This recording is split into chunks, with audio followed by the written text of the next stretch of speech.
Okay, I recorded. I thought that was a lag. We're going to react to hyper-realistic guy. Don't mind that.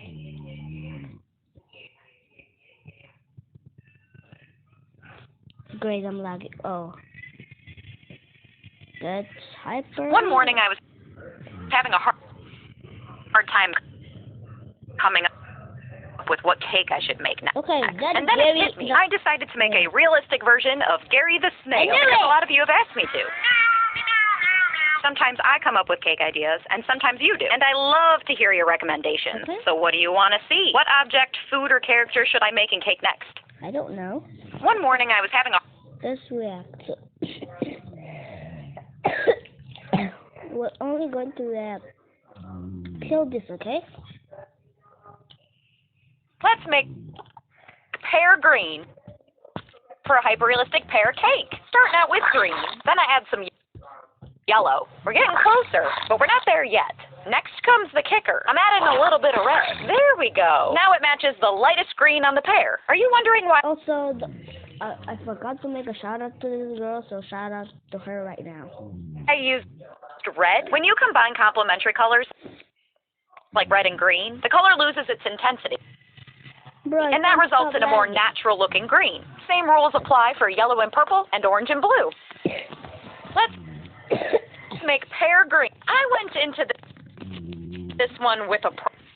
Where am I going to put the cake? Because even chunky snacks aren't very thick. Well, unless I make like a 30-foot anaconda or something.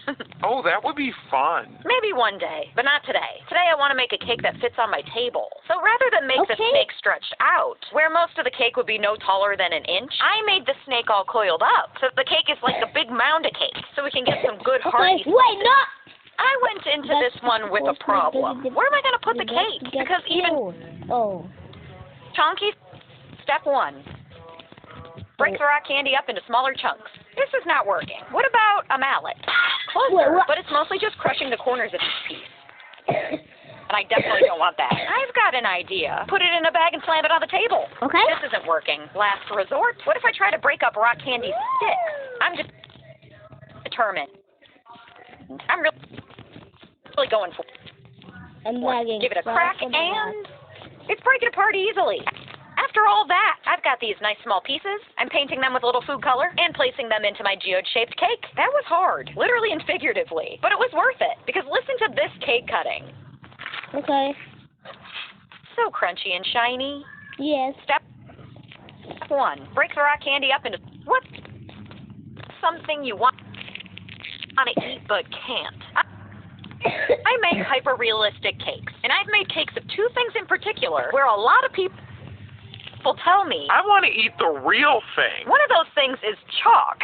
There are people out there who really want to eat chalk. The other thing is this cake right here. Some people have actually said if they took a bite of this one, they'd be disappointed that it's cake and not the real thing. Okay. Can you think of anything else that people want to eat that they aren't supposed to? By the way, only eat these things if they're actually cake. Okay. What's something you want? A lot of people ask me what I do with my cakes after I make them. Typically, I give them away to friends or family, neighbors. Sometimes I eat them. It's not too hard to find somebody to eat cake.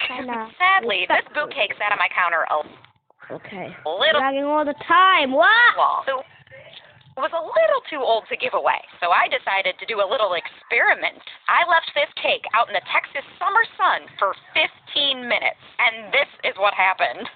Oof. Wait, what? A lot of people ask me what I do with my cakes after I make them. Typically, I give them away to friends or family, neighbors. Sometimes I eat them. It's not too hard to find